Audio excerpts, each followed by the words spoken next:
கர்த்தருக்குள் மிகவும் அன்பான சகோதர சகோதரிகளே, இந்த நாளிலும் வேதத்தை வாசிக்கலாம் வாங்க என்ற இந்த செய்தியின் வழியாக உங்களை சந்திப்பதிலே நான் பெருமகிழ்ச்சி அடைகிறேன்.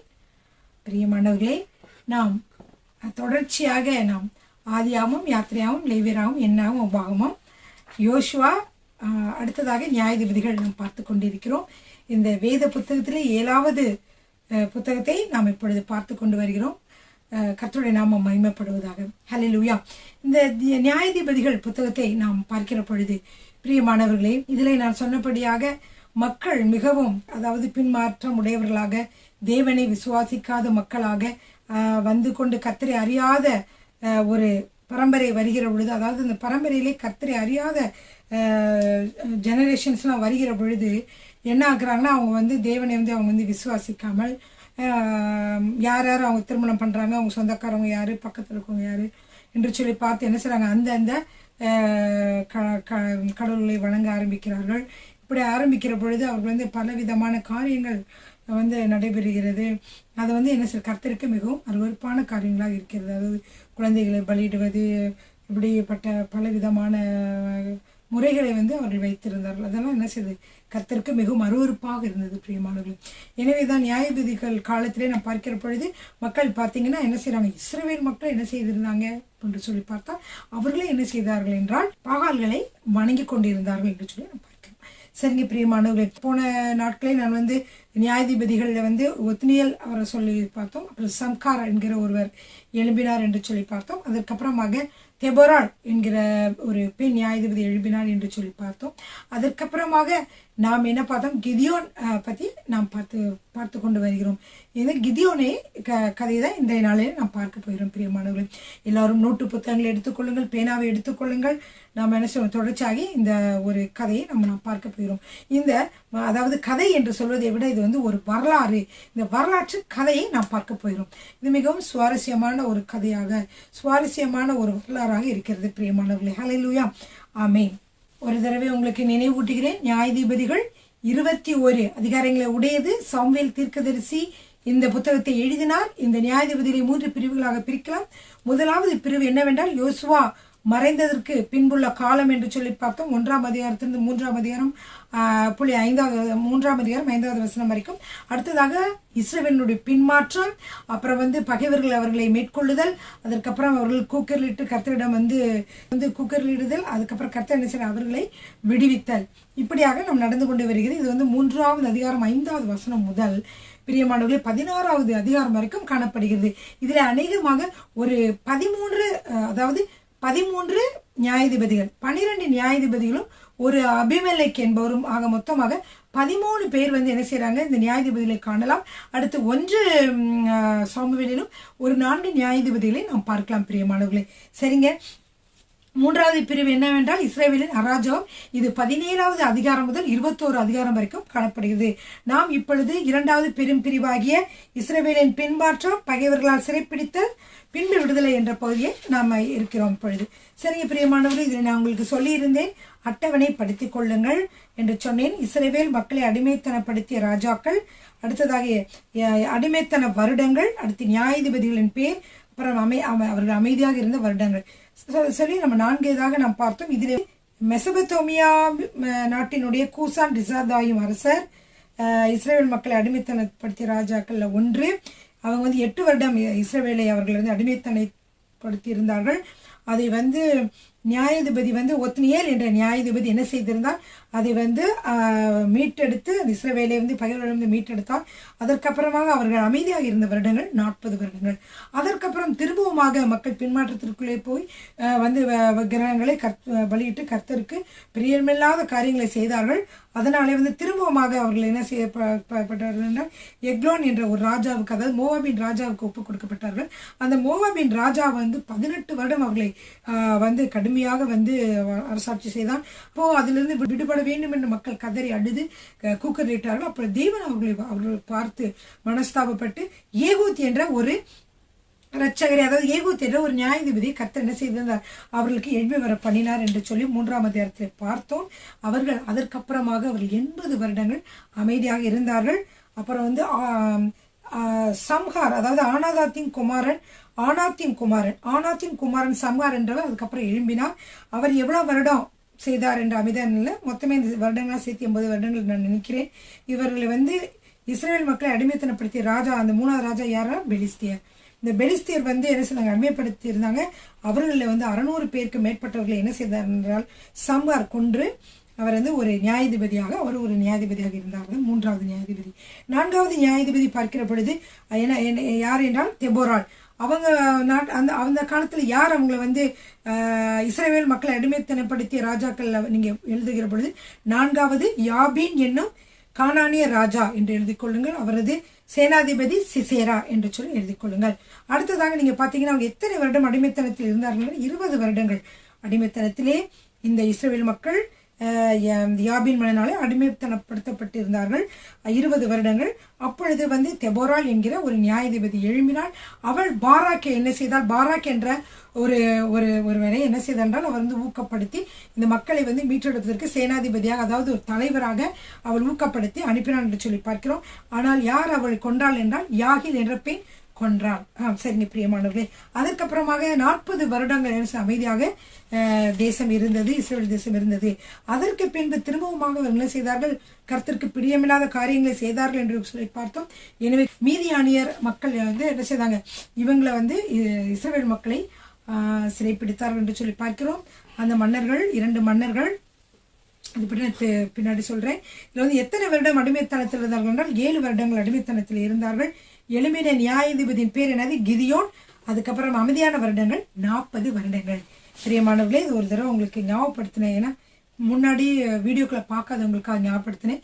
உங்களுக்கு முன்னாடி வீடியோக்கள் நீங்க பார்க்க வேண்டும் என்றால் நீங்கள் யூடியூப்ல போய் நீங்க சர்ச் பண்ணலாம். ஷீலா டேலண்ட் யூடியூப் சேனல் வழியாக நீங்கள் இந்த பழைய வீடியோஸ் எல்லாம் நீங்க என்ன செய்யலாம், பார்க்கலாம். பிரியமானவர்கள், ஹல்லேலூயா. பிரியமானவர்களே, இந்த நியாயாதிபதிகளை நாம் பார்த்து கொண்டு வருகிறோம். ஒவ்வொரு நியாயாதிபதிகளும் எழும்புகிற பொழுதும் அவர்களுக்கு 3 குணங்கள் இருக்கும். பிரியமானவர்களே, 3 காரியங்கள் அவங்க வாழ்க்கையில காணப்படும். பிரியமானவர்களே, முதலாவது கர்த்தர் அவர்களை தேர்ந்தெடுத்திருப்பார். இரண்டாவதாக பார்த்தால் அவர்கள் அற்புதங்களும் அதிசயங்களும் அவர்கள் செய்வார்கள். அதாவது மற்றவர்களுக்கு இல்லாத ஒரு ஸ்பெஷாலிட்டி அவங்கள்ட்ட இருக்கும். மற்றவர்களுக்கு இல்லாத ஒரு சிறப்பான ஒரு குணம், அது தாழ்ந்து அவர்களுக்கு கொடுக்கப்பட்டிருக்கும். பிரியமானவர்கள், இதுதான் 2வது குணம். முதலாவது நான் என்ன சொன்னேன்? கர்த்தரால் அவர்கள் தேர்ந்தெடுக்கப்பட்டிருப்பார்கள். இரண்டாவதாக அவர்களுக்கு ஒரு ஸ்பெஷாலிட்டி இருக்கும், அல்லது ஒரு சிறப்பான குணம், அற்புதங்களையும் அதிசயங்களும் செய்யக்கூடிய ஒரு சிறப்பான குணம் இருக்கும். அடுத்தது 3வதாக பார்த்தால் அவர்கள் மிகவும் எளியவர்களாக இருப்பார்கள். அந்த எளியவர்களே கர்த்தர் என்ன செய்கிறார்? பயன்படுத்துகிறார் என்று சொல்லி பார்க்கிறோம். இதை நம்ம 1 கொரிந்தியரை நம்ம வாசிக்கலாம். 1 கொரிந்தியர் 1ஆம் அதிகாரம் 27, 28 வாசிக்கலாமா? ஞானிகளை வெட்கப்படுத்தும்படி தேவன் உலகத்தில் பைத்தியமானவைகளை தெரிந்து கொண்டார். பலமுள்ளவைகளை வெட்கப்படுத்தும்படி தேவன் உலகத்தில் பலவீனமானவைகளை தெரிந்து கொண்டார். உள்ளவைகளை அவமாக்கும்படி உலகத்தின் இழிவானவைகளையும் அற்பமாய் எண்ணப்பட்டவைகளையும் இல்லாதவைகளையும் தேவன் தெரிந்து கொண்டார். ஏன்? மாம்சமான எவனும் தேவனுக்கு முன்பாக பெருமை பாராட்டாதபடிக்கு அப்படி செய்தார். அந்தபடி நீங்கள் அவராலே கிறிஸ்து இயேசுக்குட்பட்டிருக்கிறீர்கள் என்று எழுதியிருக்கிறபடி மேன்மை பாராட்டுகிறவன் கர்த்தரை குறித்தே மேன்மை பாராட்டத்தக்கதாக அவரே தேவனால் நமக்கு ஞானமும் நீதியும் பரிசுத்தமும் மீட்புமானார். எனவே பிரியமானவர்களே, இந்த வசனத்தில் சொல்லப்பட்டபடி கர்த்தர் பலவீனமானவர்களையே அவர் தேர்ந்தெடுத்து கொண்டார் என்று சொல்லி பார்க்கிறோம். கிதியோனுடைய வாழ்க்கையில நாம் பார்க்கிற பொழுது கூட அவர் பற்றி பார்க்கிற பொழுது கூட அவர் எளியவராக இருந்தார் என்று சொல்லி நாம் பார்க்கிறோம். பிரியமானவர்களே, நாம் இப்பொழுது நியாயாதிபதிகள் 6ஆம் அதிகாரத்தை பார்த்து கொண்டு இருக்கிறோம். 6ஆம் அதிகாரத்திலே முக்கியமான ஒரு வீர வரலாறு, அதாவது கிதியோனுடைய வரலாறு காணப்படுகிறது. அதை பற்றி பார்க்கலாம். நியாயாதிபதிகள் 6ஆம் அதிகாரம் 1ஆம் வசனத்திலே நீங்கள் பார்க்கிற பொழுது, பின்னும் இஸ்ரவேல் புத்திரர் கர்த்தரின் பார்வைக்கு பொல்லாப்பானதை செய்தார்கள். அப்பொழுது கர்த்தர் அவர்களை 7 வருஷம் மீதியானியரின் கையில் ஒப்பு கொடுத்தார் என்று சொல்லி பார்க்கிறோம். இப்ப மீதியானியரின் கை இஸ்ரவேல் மக்களை விட பலத்து கொண்டபடியால் இஸ்ரவேல் புத்திரர் என்ன செய்தாங்க தெரியுமா?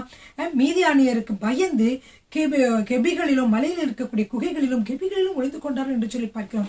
அப்படியாக ஒரு பயந்து போன ஒரு வாழ்க்கையை 7 வருடங்கள் இந்த இஸ்ரவேல் மக்கள் வாழ்ந்தார்கள் என்று சொல்லி பார்க்கிறோம். பிரியமானவர்களே, கர்த்தருக்கு பயந்து அவருடைய கற்பனையை கை கொண்டு அவருக்கு பயந்து அவர்கள் வாழ்ந்திருந்தார்கள் என்றால் இந்த அடிமைத்தனை வாழ்வு இல்லை. ஆனால் அவர்கள் உடனே கர்த்தருக்கு கீழ்ப்படியாமல், கர்த்தர் சொன்னபடி செய்யாமல் அவர்கள் வேற விக்கிரகங்களை வணங்குகிற பொழுது கர்த்தர் அவர்களை என்ன செய்கிறார்? அவர்களை 7 வருடங்கள் அவர் என்ன சொன்னாங்க? கஷ்டப்பட்டார்கள் என்று சொல்லி பார்க்கிறோம். அது மட்டும் இல்ல, இஸ்ரவேலர்கள் விதை விதைக்கிற பொழுது, இஸ்ரவேல் என்ன செய்வாங்க, விதை விதைக்கிற பொழுது என்ன செய்வாங்கன்னா, அந்த நிலங்களை எல்லாம் வந்து அவங்க வந்து என்ன செய்வாங்கன்னா, மீதியானியர்கள் என்ன செய்வாங்கன்னா, நிறைய அவங்களுடைய அவங்களுடைய மிருக ஜீவன்களோட வந்து என்ன செய்வாங்க, படைகளோட வந்து அந்த எதுவுமே விதைகள் விதைச்சதுக்கு அப்புறம் செடிகள் கொஞ்சம் அந்த எப்படிதான் சரி வளர விடாமல் என்ன செய்வாங்க, அதை எல்லாத்தையும் கெடுத்துட்டு போயிடுவாங்க. அவங்களுடைய மிருக ஜீவன்கள் கூட என்ன செய்வாங்க, இவங்க வந்து பறித்து கொண்டு போவார்கள் என்று சொல்லி நம்ம பார்க்கிறோம். அப்படியாக வந்து மக்கள் என்ன செய்தார்கள் என்றால், இஸ்ரவேல் மக்கள் மீதியானியர்களாலே கஷ்டப்படுத்தப்பட்டார்கள். ஆம் பிரியமானவர்களே, அப்படியாக இருந்தது. இந்த பிரகாரமாக இருக்கிற பொழுது என்ன செஞ்சாங்கன்னா, இவர்கள் கர்த்தரை நோக்கி முறையிட்டார்கள் என்று சொல்லி பார்க்கிறோம். 6ஆம் அதிகாரத்துல பார்த்தா, இந்த இஸ்ரவேல் ஜனங்கள் கர்த்தரை நோக்கி முறையிட்டார்கள். கர்த்தரை நோக்கி முறையிடுகிற பொழுது, கர்த்தரை நோக்கி கூப்பிடுகிற பொழுது கர்த்தர் வந்து அமைதியாக இருக்க மாட்டார். ஏன்னா இவங்க வந்து கர்த்தரை புறமாக தள்ளி விட்டு வேற விக்கிரகங்களை வணங்குகிற பொழுது கர்த்தர் அவருடைய வாழ்க்கையில வருவதற்கு சான்ஸே இல்லை, வரவும் விரும்ப மாட்டார். மனிதர்களுக்கு நிறைய வந்து கர்த்தர் ஃப்ரீடம் கொடுத்திருக்கிறார். நம்ம வந்து ஒரு கிறிஸ்தவர்களுடைய குடும்பங்களே வளர்ந்தவர்களாக இருந்தாலும் அவர்கள் போய் ஒரு விக்கிரகங்களோ இது மற்ற காரியங்களோ அவங்க செய்கிறார்கள் என்றால் கர்த்தர் போய் என்ன செய்ய மாட்டார், அவர்களை போய் குறுக்க போய் நின்றுட்டு நீங்கள் என்னதான் கும்பிடுன்னு சொல்ல மாட்டார். ஆனால் அவர்கள் கும்பிடுகிற பொழுது, மற்ற காரியங்களை செய்கிற பொழுது, பல கஷ்டங்கள் நஷ்டங்கள் வருகிற பொழுது அவர்கள் தேவனை நோக்கி கூப்பிட்டால் கர்த்தர் உடனே வந்து பதிலளிப்பேன் என்று சொல்லியிருக்கிறார். அவர் வந்து நீங்க பார்த்தீங்கன்னா லேவியராகவும் என்னாமவங்களை பார்த்தீங்கன்னா கர்த்தர் வந்து சொல்றார், நீங்க வந்து இப்படிலாம் போனீங்கன்னா நீங்க போனீங்கன்னா நான் உங்கள்கிட்ட வரவே மாட்டேன், ஆனா அதே நேரத்தில் நீங்க என்னை கூப்பிட்டீங்கன்னா நான் வந்து கவனிப்பேன்னு சொல்லியிருக்கேன். எவ்வளவு அன்பான மனதுருக்கமான ஒரு பிரியமானவர்களே, அதுதான் இந்த வசனத்துல நம்ம பார்க்கிறோம். பிரியமானவர்களே, நியாயாதிபதிகள் எடுத்துக்கொள்ளுங்கள், 6ஆம் அதிகாரம் 7ஆம் வசனம் முதல் 10ஆம் வசனம் வரைக்கும் நாம் பார்க்கலாம். மக்கள் கூக்குரலிட்ட போது கர்த்தர் என்ன செய்தார் என்று உடனே அவர் ஒரு தீர்க்கதரிசி அனுப்புகிறார். பிரியமானவர்கள், அந்த தீர்க்கதரிசியானவர்கள் வந்து என்ன செய்கிறார்கள், கர்த்தருடைய வார்த்தைகளை மக்களுக்கு சொல்கிறார்கள். இஸ்ரவேல் புத்திரர் மீதானியர் நிமித்தம் கர்த்தரை நோக்கி முறையிட்ட பொழுது கர்த்தர் ஒரு தீர்க்கதரிசி அவர்களிடத்தில் அனுப்பினார். அவன் அவர்களை நோக்கி, இஸ்ரவேலின் தேவனாய் கர்த்தர் உரைக்கிறது என்னவென்றால், நான் உங்களை எகிப்திலிருந்து வரவும் அடிமைத்தன வீட்டிலிருந்து புறப்படவும் செய்து எகிப்தியர் கையினின்றும் உங்களை ஒடுக்கின யாவருடைய கையினின்றும் உங்களை ரட்சித்து அவர்களை உங்களுக்கு முன்பாக துரத்தி அவர்கள் தேசத்தை உங்களுக்கு கொடுத்து, நான் உங்கள் தேவனாகிய கர்த்தர் என்றும் நீங்கள் குடியிருக்கும் அவர்கள் தேசத்தில் உள்ள எமோரியருடைய தேவர்களுக்கு பயப்படாதிருங்கள் என்றும் உங்களுக்கு சொன்னேன். நீங்களோ என் சொல்லை கேளாதே போனீர்கள் என்கிறார் என்று சொன்னான். ஆண்டவர் வந்து இந்த வார்த்தைகள் இந்த தீர்க்கதரிசி மூலமா சொல்றாங்க. அவங்க கூக்கரில் ஆண்டவர் வந்து, நான் உங்கள்கிட்ட இப்படிலாம் சொன்னேன், நீங்க என்னை கேட்காம போயிட்டீங்களே, என் சொல்லை கேட்காமல் போய்விட்டீர்கள் என்று ஆண்டவர் சொல்கிறதை பார்க்கிறோம். அதற்கு பின்பாக நீங்க பார்த்தீர்கள் என்றால், அந்த வந்து கர்த்தருடைய தூதனானவர் ஒரு ஆளை வந்து மீட் பண்றாரு. அவர் யாரே, ஒரு முக்கியமான நியாயாதிபதியாக வருகிறார். அவர் பேர் வந்து கிதியோன். அதை வந்து 6ஆம் அதிகாரம் 11ஆம் வசனத்திலே வாசிக்கலாம். அதற்கு பின்பு கர்த்தருடைய தூதனானவர் வந்து அபியேஸ்ரியனான யோவாசின் ஊராகிய ஒப்ராவில் இருக்கும் ஒரு கர்வாலி மரத்தின் மேல் உட்கார்ந்தார். அப்பொழுது அவனுடைய குமாரன் கிதியோன் கோதுமையை மீதியானியரின் கைக்கு தப்புவிப்பதற்காக ஆளுக்கு சமீபமா அதை போரடித்தான். விளைந்து வந்துருச்சு, உடனே போரடிக்கிறான். ஏன் அந்த போரடிக்கிறான்? மீதியானியர் வந்தாங்கன்னா அதெல்லாம் பிடிங்கி நாசமாக்கிட்டு போயிடுவாங்க என்று சொல்லி அதற்கு முன்பாக போரடித்துக் கொண்டிருந்தான். அப்படி போரடித்துக் கொண்டிருக்கிற பொழுது கர்த்தராகிய தேவதூதன் வருகிறார். கர்த்தருடைய தூதனானவர் அவனுக்கு தரிசனமாகி, பராக்கிரமசாலியை கர்த்தர் உன்னோடு இருக்கிறார் என்றார். பிரியமானவர்களே, கிதியோனை கர்த்தர் எப்படி அழைக்கிறார்? பராக்கிரமசாலியை என்று அழைக்கிறதை பார்க்கிறோம். ஆனால் உண்மையிலே பராக்கிரமசாலியா இல்லை பிரியமானவர்களே. அவன் எப்படிப்பட்டவன்? அவர் ஒரு கோழையானவனாக இருந்தான் என்று சொல்லி வருகிற அந்த வசனங்களை வாசிக்கலாம். கர்த்தர் அவனுக்கு பலத்தை கொடுக்கிறார், பராக்கிரமத்தை கொடுக்கிறார், அவனை உருவாக்குகிறார் என்று சொல்லி இந்த வசனங்களை பார்க்கிறோம். நான் வாசிக்கிறேன் 13வது வசனம். அப்பொழுது கிதியோன் அவரை நோக்கி, என் ஆண்டவனே, கர்த்தர் எங்களோடு இருந்தால் இவைகளெல்லாம் எங்களுக்கு நேரிடுவானேன்? கர்த்தர் எங்களை எகிப்திலிருந்து கொண்டு வரவில்லையா என்று எங்கள் பிதாக்கள் எங்களுக்கு விவரித்து சொன்ன அவருடைய அற்புதங்கள் எல்லாம் எங்கே? இப்பொழுது கர்த்தர் எங்களை கைவிட்டு மீதியானியரின் கையில் எங்களை ஒப்பு கொடுத்தாரே என்றான். ஏன்னா இப்போ வந்து இந்த மாதிரி நாங்கள் ஒளிஞ்சிட்டு இருக்கோம், உங்களால் வேதனைப்படுறோம், அடிப்படுறோம், சாகுறோம், இந்த மாதிரிலாம் நாங்கள் கஷ்டப்பட்டு கொண்டு இருக்கிறோமே, எங்களை வந்து கர்த்தர் வந்து மீட்டு கொள்ளவில்லை என்று அவர் சொல்லுகிறார். அப்பொழுது கர்த்தர் அவனை நோக்கி பார்த்து, உனக்கு இருக்கிற இந்த பலத்தோட நீ போ, நீ இஸ்ரவேலை மீதியானியரின் கைக்கு நீங்களாக்கி ரட்சிப்பாய், உன்னை அனுப்புகிறவர் நான் அல்லவா என்றான். பிரியமானவர்களே, இங்க பாருங்க, இவன் வந்து சொல்றான், ஆண்டவரே எங்களுக்கு ஏன் நடக்குது, இப்படி நடக்குது, நாங்கள் ஒரு அடிமைகளாக இருக்கோமே. கர்த்தர் சொல்லுகிறார், பரவாயில்ல, நீ கவலைப்படாத, உனக்கு இருக்கிற இந்த பலத்தோட போ என்று சொல்கிறார். அதான் அந்த வசனத்திலே நாம் வாசிக்கிறோம். அப்படி ஏனென்றால் உன்னை அனுப்புகிறவர் நான் அல்லவா என்று சொல்கிறான். அதற்கு அவன், ஆயின் ஆண்டவரே, நான் இஸ்ரவேலை எதனால் ரட்சிப்பேன்? இதோ மனாசேயில் என் குடும்பம் மிகவும் எளியது, என் தகப்பன் வீட்டில் நான் எல்லோரிலும் சிறியவன் என்றான். இப்படி இருக்கும்போது நான் எப்படி ஆண்டவரே நீங்க சொல்ற வேலையை செய்ய முடியும்?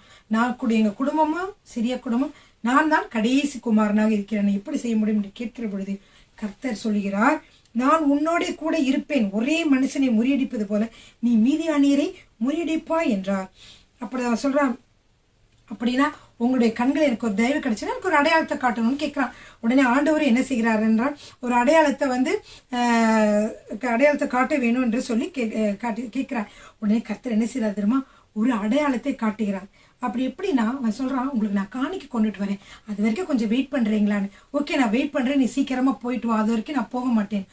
போய் ஒரு ஆட்டுக்குட்டியை எடுத்து சமைச்சிட்டு அப்புறம் புளிப்பில்லாத அப்பத்தை எடுத்துட்டு கொண்டு வந்து என்ன செய்கிறார் என்றால், ஒரு ஆணத்தையும் கொண்டு வந்து, ஒரு கிண்ணத்துல ஒரு ஆணத்தையும் கொண்டு வந்து வருகிறான் என்று சொல்லி பார்க்கிறோம். வருகிற பொழுது அந்த தேவனுடைய அந்த தூதனானவர் சொல்கிறாரு, இந்த கட்பாறையின் மேல என்ன செய்ய, அந்த இறைச்சி வையை, புளிப்பில்லாத அந்த அப்பத்தையும் வையை, ஆணத்தை அதன் மீது ஊற்றுன்னு சொல்வார். ஆணத்தின் மீது ஊற்றுவான். ஊற்றின உடனேயே இவர் என்ன செய்வார், அவர் கையில வந்து என்ன வச்சிருந்தார்னா ஒரு கோல் வச்சிருந்தார். அந்த கோலை வச்சு அதை அப்படியே தொடுவார். தொட்ட உடனே பிரியமானவர்களே என்ன செய்யும் தெரியுமா? அப்படியே அங்க வந்து அக்கினி வந்து என்ன செஞ்சிச்சு, அந்த இடத்த வந்து அப்படியே பட்சித்தது என்று சொல்லி பார்க்கிறோம். ஒரு பிரகாசமான அக்கினி வந்து பட்சித்து விட்டது. எல்லாமே ஒன்றுமே இல்லாமல் ஆகிவிட்டது. அது மட்டும் இல்ல, அந்த தூதனானவரும் மறைந்து விட்டார். இதை பார்த்தபோது, ஐயோ, கர்த்தருடைய தூதனானவரே என்கிட்ட வந்து பேசினாரே என்று சொல்லி கிதியோனுக்கு அப்பொழுதுனா இது ஒரு ஆச்சரியமா இருக்கிறது. அப்பொழுது கிதியோன் சொல்றான், ஐயோ, கர்த்தருடைய தூதனானவரே நான் கண்டேனே என்று சொல்லி அவன் சொல்கிறான். அப்பொழுது ஆண்டவர் வந்து சொல்லுகிறாரு, கர்த்தர் சொல்கிறாரு, கிதியோனே, நீ சாவதில்லை, நீ வந்து உனக்கு வந்து நான் ஒரு நல்ல காரியத்தை சொல்வதற்காக தான், நீ பயப்படாத, நீ சாவதில்லை என்று சொல்லி சொல்கிறதை பார்க்கிறோம். உடனே என்ன செய்துட்டான் கிதியோன்? உடனே கர்த்தருக்கு ஒரு பலிபீடத்தை கட்டி அதற்கு யெகோவா ஷாலோம் என்று சொல்லி பேர் வைத்தான் என்று சொல்லி பார்க்கிறோம். கிதியோன் என்ன செய்தான்? கர்த்தருக்காக ஒரு பலிபீடத்தை கட்டினான். கர்த்தரை பார்த்தன மனதறிவில் கர்த்தரை ஏற்றுக்கொண்டு சந்தோஷமாகி அதை வந்து செய்கிறதை பார்க்கிறோம். பிரியமானவர்களே, அப்பொழுது ஆண்டவர் சொல்றாரு, நீங்க இந்த கதையை நீங்க வாசித்துடுவீங்க, நான் சுருக்கமா சொல்றேன். அது அந்த 6ஆம் அதிகாரத்துல தொடர்ச்சியாக வருகிறது. அப்பொழுது அந்த ராத்திரியில கர்த்தர் வந்து அவனுடைய சொப்பனத்தில் வந்து என்ன சொல்கிறார் என்றால், உன்னுடைய அந்த 7 வருட, அதாவது 7 வயது உள்ள அந்த காளை, அந்த காளை வந்து 2ஆம் காளை, அவங்க இதுல வந்து ஃபர்ஸ்ட் ஒன்று செகண்ட் ஒன்று இருக்கு போல, இந்த 7 வயதான இந்த 2வது காளை எடுத்து நீ என்ன சொல்லி எனக்காக பலியிட கொண்டு வா என்று சொல்லி சொல்கிறார். அது மட்டும் இல்ல, அவர் முக்கியமான ஒன்று சொல்லுகிறார், இதை கொண்டு போய் உன் தகப்பன், வாசிக்கிறேன் அப்பதான் உங்களுக்கு இன்னும் நல்லா புரியும். 25வது வசனம். அன்று ராத்திரிலே கர்த்தர் அவனை நோக்கி, நீ உன் தகப்பனுக்கு இருக்கிற காளைகளில் 7 வயதான 2ஆம் காளையை கொண்டு போய் உன் தகப்பனுக்கு இருக்கிற பாகாலின் பலிபீடத்தை தகர்த்து அதன் அருகே இருக்கிற தோப்பையும் வெட்டி போட்டு இந்த கட்பாறை உச்சியில் பாங்கான ஒரு இடத்தில் உன் தேவனாய கர்த்தருக்கு ஒரு பலிபீடத்தை கட்டி இந்த 2ஆம் காளை கொண்டு வந்து அதை நீ வெட்டி போட்ட தோப்பினுடைய கட்டை விறகுகளின் மேல் சர்வாங்கன தகன பலியாக பலியிட கடவான்னு சொல்றாரு. அப்ப என்ன செய்யறாரு கிதியோன்? அவரோடு கூட 10 பேரை கூட்டிக் கொண்டு போய் ஆண்டவர் சொன்ன மாதிரியே அந்த பாகாலுடைய என்னது அது பேர் பலிபீடத்தை வந்து அந்த பலிபீடத்தை வந்து தூர்த்து போட்டு தோப்பையெல்லாம் வெட்டி போட்டு கர்த்தர் சொன்னபடியே அங்கே செய்கிறான். செய்து முடித்ததற்கு அப்புறமாக நைட்டோட நைட்டை செய்து முடிச்சிட்டாங்க. மறுநாள் காலையில் பார்த்தீங்கன்னா மக்கள் வராங்க, இஸ்ரேல் மக்கள் எல்லாம் அதை தான் கும்பிட்டுட்டு இருக்கிறாங்க. அதனால் வந்து பார்த்துட்டு, எங்கே இந்த கோயிலை யார் இடிச்சது அப்படின்னு சொன்னாங்க. வெளியே கொண்டு வாங்க, இங்கேருந்து கோயிலை யார் இடிச்சது, வெளியே கொண்டு வாங்க, அவனை கொண்டு வாங்க அப்படின்னு சொல்லி அவங்க சொல்கிறாங்க. அப்போ அப்பா சொல்கிறார் வந்து, அந்த அந்த விக்கிரகத்துக்காக வந்து நீங்கள் வந்து வரீங்களா, அதுக்கு சப்போர்ட்டாக நீங்கள் வரீங்களா, அந்த விக்கிரகத்துக்கு வந்து வல்லமை இருந்தால் அதுவே வந்து தன்னை ரட்சித்துக்கொண்டும். அந்த வாசிக்கிறேன் 32வது வசனத்தை வாசிக்கிறேன். தன் பலிபீடத்தை தகர்த்தது நிமித்தம் பாகால் அவனோட வழக்காடட்டும் என்று சொல்லி அந்நாளிலே அவனுக்கு எரு பாகால் என்று பெயரிடப்பட்டது. அவனுக்கு வந்து ஒரு பேரிட்டாங்க. ஏன் அவனுக்கு எரு பாகால் பேரிட்டாங்கன்னா, அந்த பலிபீடத்தை வந்து தகர்த்தது நிமித்தம் என்னாச்சு, பாகால் தான் வழக்காடட்டும் அப்படின்னு சொல்லிட்டு பேர் வச்சுட்டாங்க இல்லையா. அவனுக்கு இன்னொரு பேர் இருக்கு. அதனால இங்க இடையில அடுத்தடுத்து வரும். கிதியோனோட பேருக்கு பதிலாக ஏறு பகால் வந்துச்சுன்னா அது வேறு யாரும் இல்லை, அது கிதியோன் தான், தெரிஞ்சுக்கொள்ளுங்கள். அப்புறம் என்ன செஞ்சாங்கன்னா, எல்லாரும் வந்து மீதியானரும் அமலேக்கரும் கிழக்கத்திய புத்தர் யாவரும் வந்து என்ன செய்கிறாங்கன்னா வந்து எஸ்ரேல் பள்ளத்தாக்கில் வந்து பாளையம் இறங்கி வெயிட் பண்ணுறாங்க.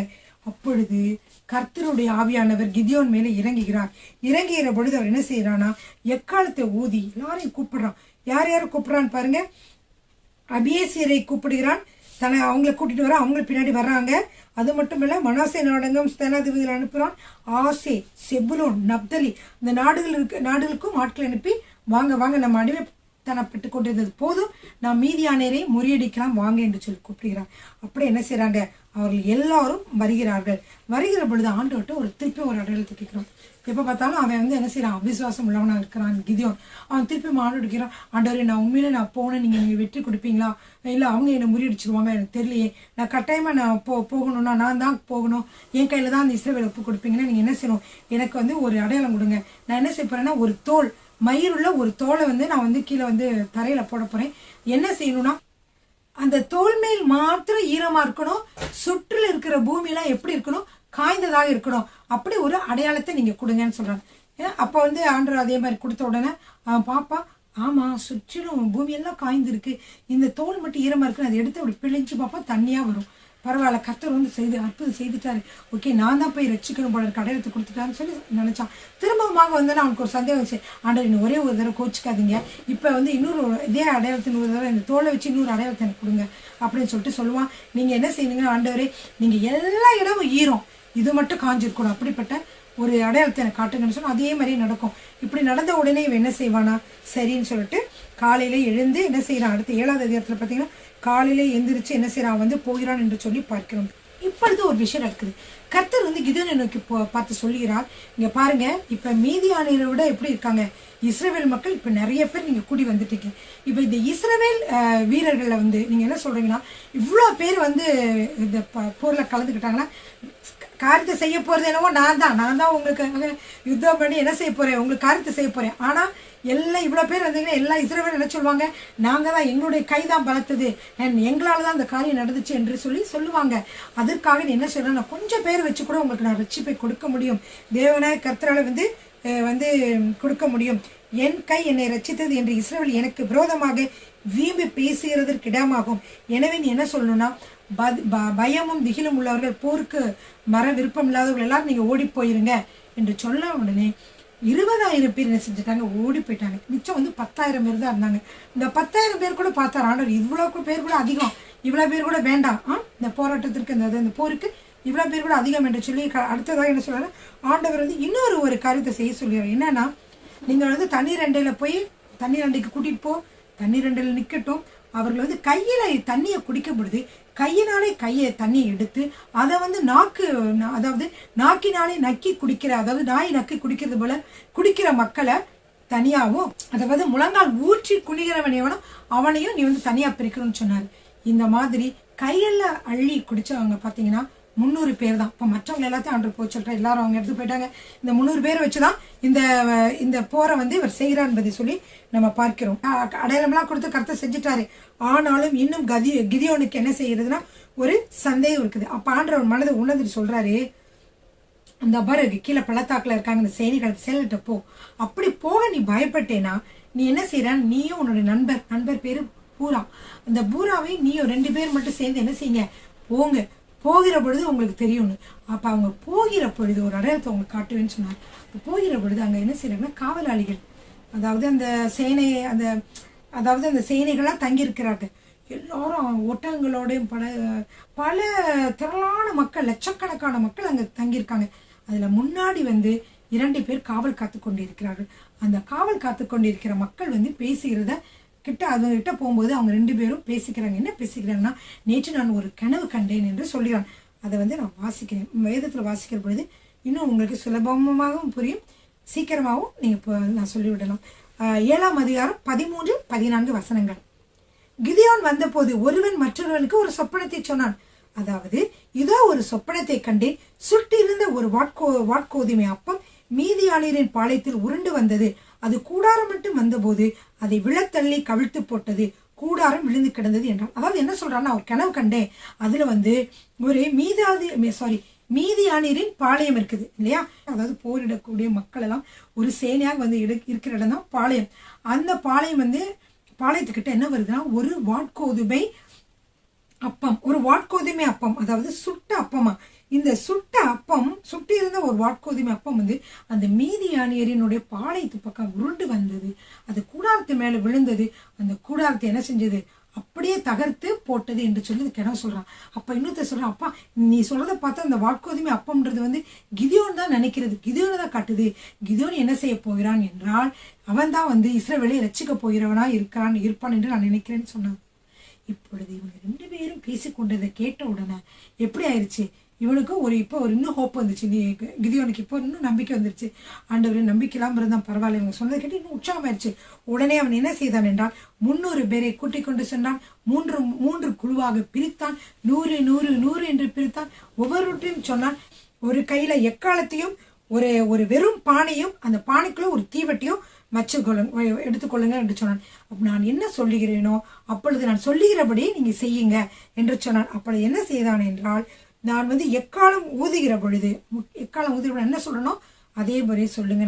அவன் எக்காலம் ஊதினான். எக்காலம் ஊதுகிற பொழுது எல்லாரும் என்ன செஞ்சாங்க, அவனமான எக்காலம் ஊதினார்கள். அப்ப அவன் சொன்னான், கர்த்தருடைய பட்டயம் கிதியோன் பட்டயம், கர்த்தருடைய பட்டயம் கிதியோனுடைய பட்டயம் சொன்னான். பாருங்க, அவன் எதுவுமே பெருமைப்படுத்துறான்னா இங்க ரொம்ப ஃபன்னா இருக்கும், அதாவது ரொம்ப வேடிக்கையா இருக்கும் இந்த போர். உடனே என்ன செஞ்சாங்க எல்லாரும், அதே மாதிரி கர்த்தருடைய பட்டயம் கிதியோனுடைய பட்டயம் என்று சத்தமிட்டு கத்தினார்கள். இப்ப எல்லாரும் என்ன செஞ்சாங்க, எக்காலத்தை வைத்திருந்தார்கள். அப்புறம் வந்து என்ன செஞ்சாங்கன்னா வந்து அவன் சொல்லி வச்சிருந்தான், அதே மாதிரியே நடந்தது. இப்ப கிதியோன் என்ன சொல்றான், நீங்கள் என்ன செய்ய வேண்டும், நான் எப்படி செய்கிறேனோ அதன்படியே செய்ய வேண்டும் என்று சொன்னான். அப்போ நடு ஜாமத்தில் துவக்கத்தில் 19வது வசனம், 7வது அதிகாரம் 19வது வசனம், நடு ஜாமத்தின் துவக்கத்தில் ஜாமக்காரரை மாற்றி வைத்த பின்பு கிதியோனும் அவனோடு இருந்த 3 பேரும் அந்த ஜாமத்தின் துவக்கத்திலே பாளையத்தின் முன்னணியில் வந்து எக்காலங்களை ஊதி தங்கள் கையில் இருந்த பானைகளை உடைத்தார்கள். அப்ப 3 படைகளின் மனுஷரும் என்ன செய்யறாங்கன்னா அதே போல கையில் இருந்த பானைகளை உடைத்தார்கள், எக்காலத்தை ஊதினார்கள். அப்படியாக என்ன செஞ்சாங்களா, தீவட்டிகளை இடது கையிலும் எக்காலத்தை வலது கையிலும் வைத்துக்கொண்டு ஊதினார்கள். வெளிச்சத்தை வச்சிருக்காங்க, என்ன செய்யறாங்க, அப்புறம் எக்காலத்தையும் வச்சுக்கொண்டு ஊதுகிறார்கள் என்று சொல்லி பார்த்தோம். இப்படி அவர்கள் செய்கிற பொழுது எல்லோரும் சத்தம் போட்டாங்க, என்னது, கர்த்தருடைய பட்டயம் கிதியோனுடைய பட்டயம், கர்த்தருடைய பட்டயம் கிதியோனுடைய பட்டயம் என்று சொல்லி சப்தமிட்டார்கள் என்று சொல்லி பார்க்கிறோம். ஸோ அது மட்டும் இல்லை, இவர்கள் எதுவுமே செய்யல. அவங்க பாளையத்தை சுற்றிலும் அந்த அவங்களுடைய எதிரியுடைய மீதியானியருடைய பாளையத்தை சுற்றிலும் அவர்கள் தங்கள் இடங்களில் தான் நின்றார்கள். இந்த 300 பேரும் இந்த நின்ற பொழுதே இந்த சத்தத்தை கேட்டு என்ன செய்தார்கள், பாளையத்திலிருந்த மக்கள் எல்லாம் கூக்குரலிட்டு ஓடினார்கள் என்று சொல்லி பார்க்கிறோம். எல்லாரும் ஓடிட்டார்கள். ஓடினது மட்டுமல்ல, கர்த்தர் என்ன செய்தார் தெரியுமா, 300 பேர் எக்காலத்தை ஊதும் போது எல்லாத்துக்கும் அப்படியே ஒரு மாதிரி ஆயிட்டாங்க. எல்லாரும் என்ன செஞ்சுட்டாங்கன்னா, ஒருவர் என்ன செய்துட்டார்கள், பகைவர்கள் ஒருவர் என்ன செய்து விட்டார்கள் என்றால் பட்டயத்தினாலே கொன்றார்கள் என்று சொல்லி பார்க்கிறோம்.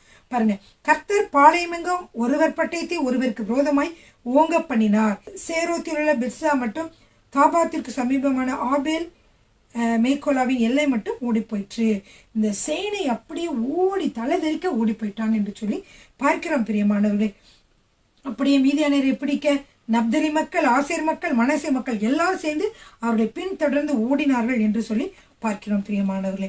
அப்படியே அவர்கள் ஓடிவிட்டார்கள். இப்ப பாருங்க, இப்ப கிதியோன் என்ன செய்கிறானா, எப்ராஹிம் மலையில இருக்கவங்களை பார்த்து, எப்ராஹிம் மலை தேசத்துக்காரர்கள் வாங்க நீங்கள் வந்து போர்ல கலந்துக்கோங்கன்னு சொல்லி கூப்பிடும் பொழுது அவர்கள் அப்படி வந்தாங்க. வருகிற பொழுது அவங்க என்ன செஞ்சாங்கன்னா, மீதியானியருடைய 2 அதிபதிகள் ஒரே சேப், இந்த 2 பேரையும் பிடிச்சு அவங்களே தலையெல்லாம் வெட்டி அவங்களை கொன்று வந்து இப்போ கிதியோன்கிட்ட கொண்டு வராங்க. பாருங்க, நாங்கள் இப்படி ஜெயிச்சோம் பாருங்க, நாங்கள் வந்து இப்படிலாம் செஞ்சுட்டோம், ஆனால் நீங்கள் எங்களை ஏன் வந்து முன்னாடி கூப்பிடலை அப்படின்னு சொல்லி கேட்குறாங்க. ஆனால் கர்த்தர் சொல்ல இல்லையா. இப்போ இவர் என்ன சொல்லி சமாளிக்கிறாருன்னா, பரவாயில்ல, எங்களை விட நீங்கள் தான் அதிகமாக செஞ்சுருக்கீங்க, பாருங்க நீங்கள் பெரிய அதிபதிகளே என்ன செஞ்சுட்டீங்க, தலையை வெட்டி கொண்டு வந்திருக்கீங்கடா, பரவாயில்ல, நீங்கள் தான் ரொம்ப பெஸ்ட் அப்படின்னு சொல்கிறாரு. சொன்ன உடனே தான் உங்களுக்கு என்னாச்சு, கோபம் ஆறினது என்று சொல்லி பார்க்கிறோம்.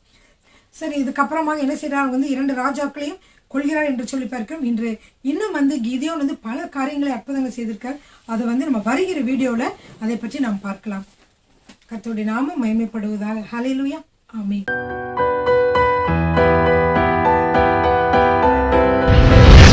கர்த்தர் உங்களை ஆசீர்வதிப்பாராக.